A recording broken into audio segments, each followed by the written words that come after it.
Hello, everyone. Well, we are going to be talking about pranayama. How can pranayama help you and the benefits of doing yoga and pranayama? Pranayama is a little bit different. These are like breathing techniques, different type of breathing techniques that we can incorporate in our day-to-day life. And we will be talking with Maloney Wolf. Maloney is a yoga instructor from New York, and she will be joining me in just a few seconds to talk about different types of pranayama, how are they different, and how can they help us, in our day-to-day life, and how can we incorporate this. So let's just hang on for 1 second, and she is second to talk about this topic. So any questions you have, as usual, put it in the feedback. There you are. Hi there. Hello. Okay. How are you? So I'm just adjusting the camera a little bit.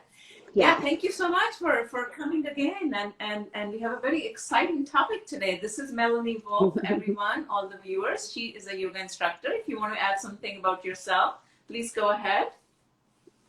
Let's see. I am a yoga instructor. I live in New York City. I teach more for mental and emotional health as opposed to fitness. Yeah, what else? I don't know. All right. Well, let's talk about our topic today, pranayama. So, I don't know how many people know, especially in Western society, how many people know, we all know about yoga, but pranayama is something very specialized, and in the sense so let's talk about what exactly is pranayama, and then we'll move on to different types of pranayama, and then the benefits and so forth. Okay. So pranayama is, if you break it down, prana is our life force, our energy that keeps us alive, basically. And yama is just the directing it to direct our life force energy. So pranayama altogether is the practice of purposefully, intentionally directing our energy through our body in different directions, and our breath is the way we do that. And if you think about the fact that if we stop breathing, we stop being alive. Our breath is the most important thing keeping our bodies alive, and our bodies will do it automatically. So when you're just breathing, doing other things, that's your body expelling the air and forcing you to take more air in and then expelling it again. So if we think about taking deeper breaths at a prolonged amount of time, purposefully directing our breath to come in and down, and maybe down to the bottom of our spine, we're really working with the energy that's keeping us alive, and just expanding it and making it bigger, and working through emotional blocks and oxidizing our bodies. It's such a healthy thing to do, and it can also really help to heal from things that have taken place in your childhood, something you're going through. It can help with panic attacks, anxiety, calming yourself down. It's a nervous system regulation. It's so many things. It's a really broad coverage of health benefits that it has. Yeah. It's amazing. So let's talk about the different types of pranayama. So, breathing can be so many different types. You can do a simple deep breathing or the abdominal. So let's just talk a little bit about different types of breathing and its significance for, for each and every. I don't know if we have time for that, but at least on a high level, educate us about different type of breathing at least. Sure. Really, there's simple to much more intense practices. The most basic, like exactly what you just said, belly breathing. Instead of breathing in and out of your chest, relax those muscles and breathe in and out, let your belly expand and contract. And that's just a simple way to start to practice. And as soon as you let go of those muscles in your chest, it will relax through your shoulders, relaxes your chest, and relieves stress and tension. I do that first thing in the morning just to get myself breathing and make sure I'm starting off in a relaxed state. And then you can take it a little further and bring it to a 3-part breath. So you're inhaling, nice deep breath in, expanding your belly, and then letting it start to move up through your body naturally. As you take a deeper breath in, it's going to start to expand your diaphragm, your rib cage, your collarbone. And then as you exhale, you just do the opposite all the way down, letting go of your chest, letting your belly contract. So that way you're starting to move your breath up your body and down your body. And that's also another good first thing in the morning, taking some deep breaths in and just starting to power up your body is basically what it's doing.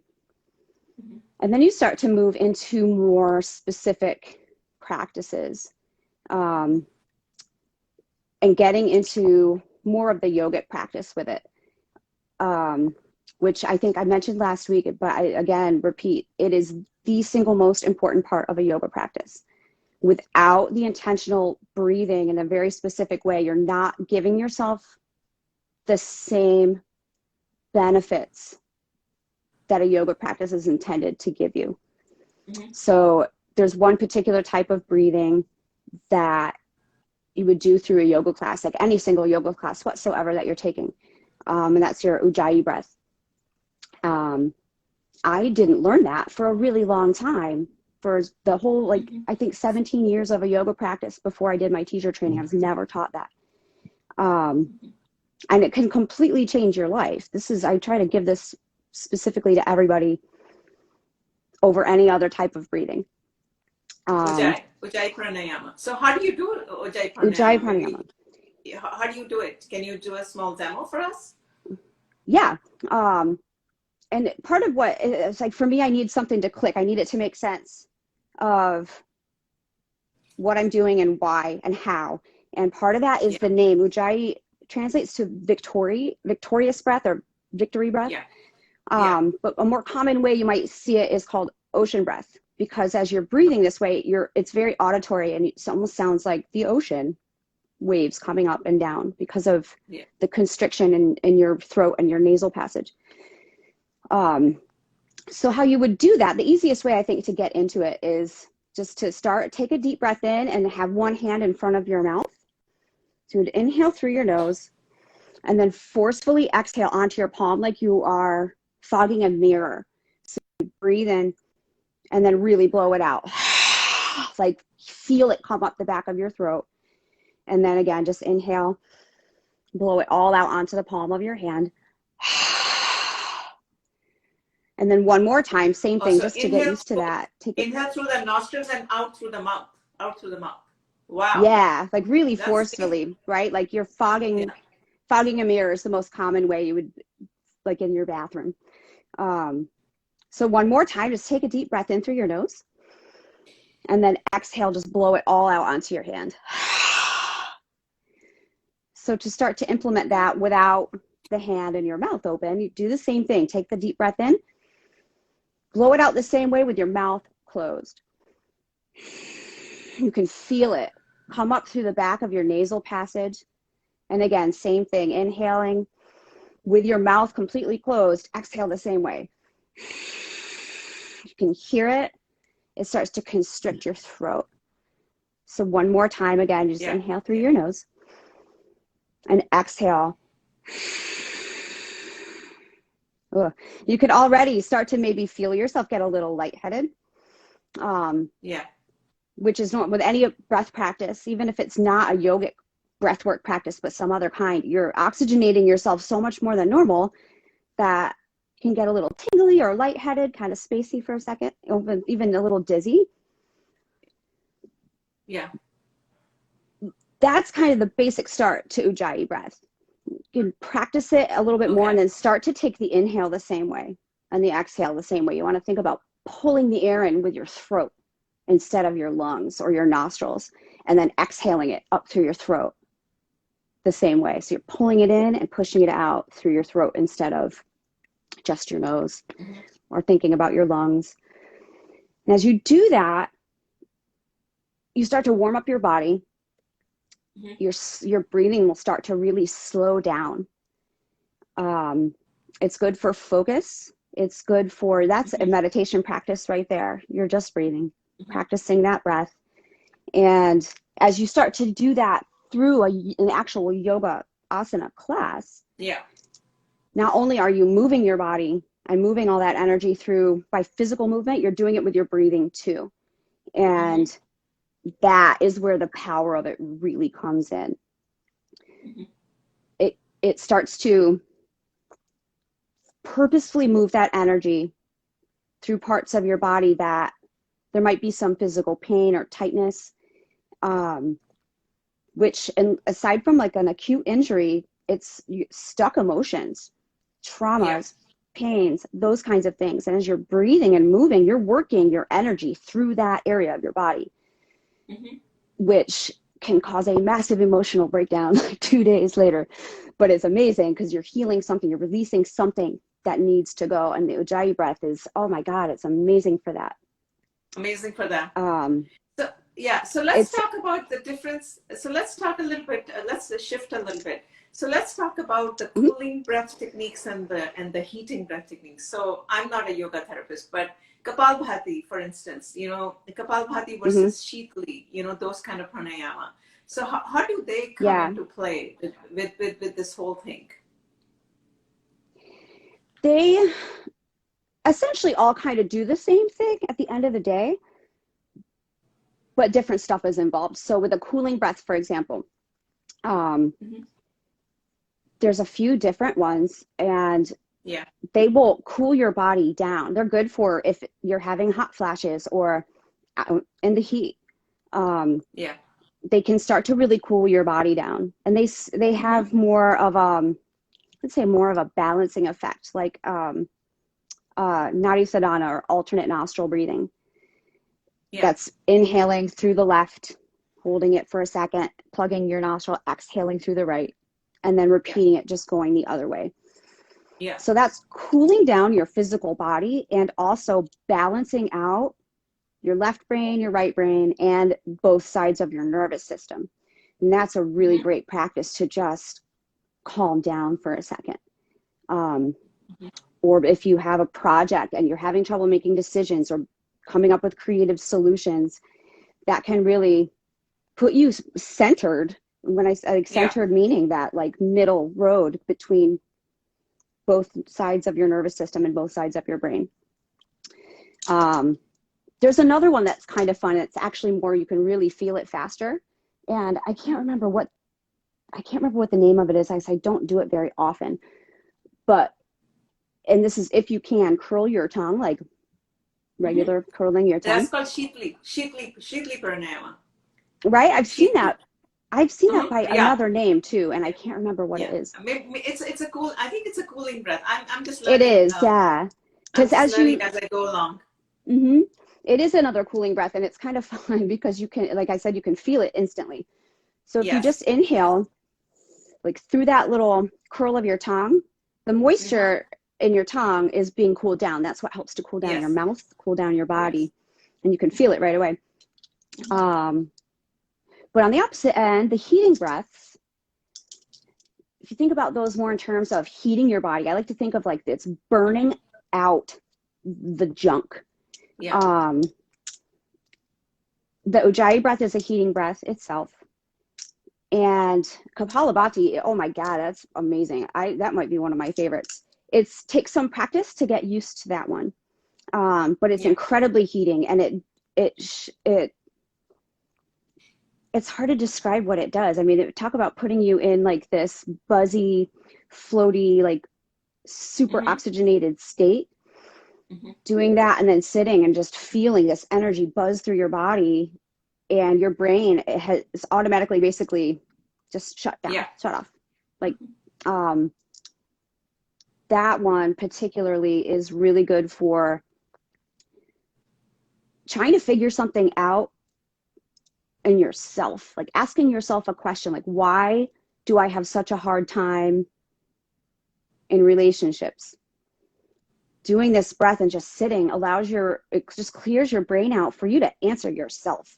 I've had some massive life epiphanies doing that. Let's talk a little bit about, let's say, sleep issues. People are having sleep issues. So what type of breath do you think that would help? A lot of us are stressed out and we're having issues with our sleep at night. So what kind of Mm-hmm. breathing techniques at night can we do to help us sleep better? I would say for me, I mean, really, it could be any of them. Um, for me, because that's the thing I've had problems with. And I'm that person that all day long, I don't think about anything in particular. And then I lay down and I'm wondering where my birth certificate is. My brain just starts to go. It's really just taking your attention away from all those thoughts or any Yeah. like physical thing that's happening where maybe you just can't get comfortable. Ujjayi breath is my go-to for that. Just laying there. And what about the humming bee? There's a lot of research that I have read that there's a lot of research that has been done on the humming bee breath. You kind of you put your thing and then you go Mm-hmm. that. How do you do that? Have you tried that humming bee Yeah, breath? that one's pretty simple actually for anyone to do. And the way I Yeah. learned it myself was to just plug your ears with your thumbs and then Okay, also so let's try that. Plug our ears like that through our thumbs, and mhm, then what do we do after that?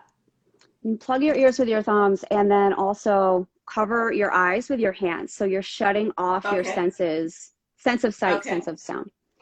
You just take a breath in and just hum. Just like it sounds like a bee buzzing. You're breathing in and just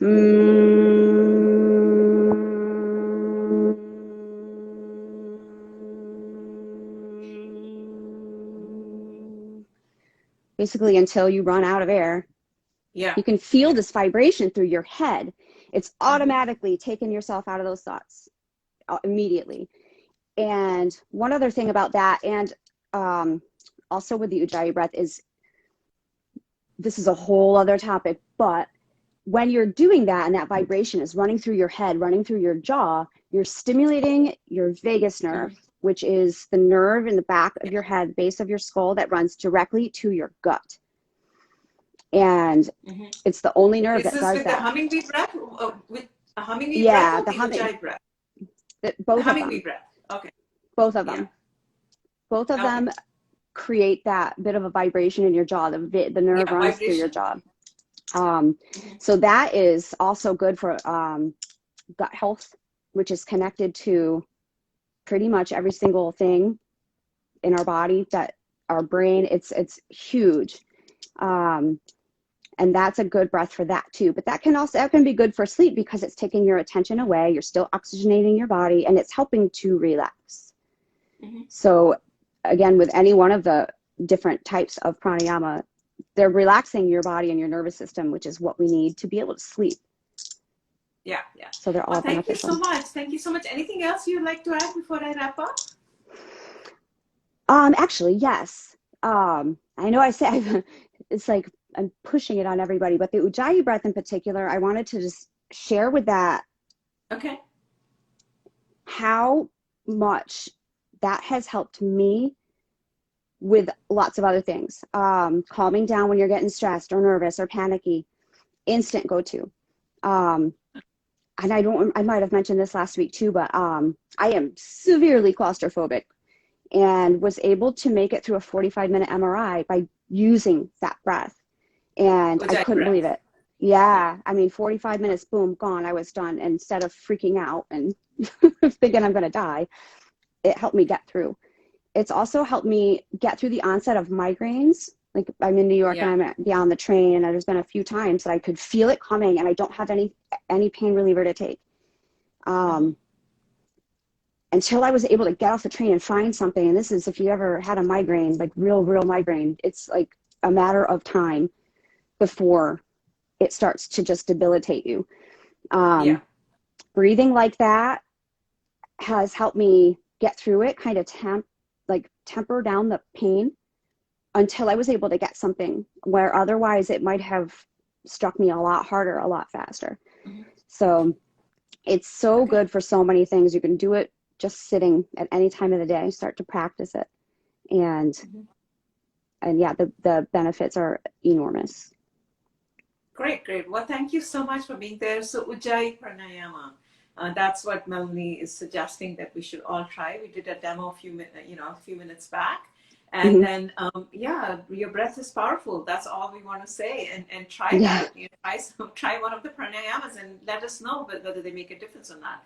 With that, I'd like to wrap up this session. Thank you so much, Melanie, for being with us. Thank you, everyone, for Yeah. watching us. So, bye-bye. Okay. Thanks.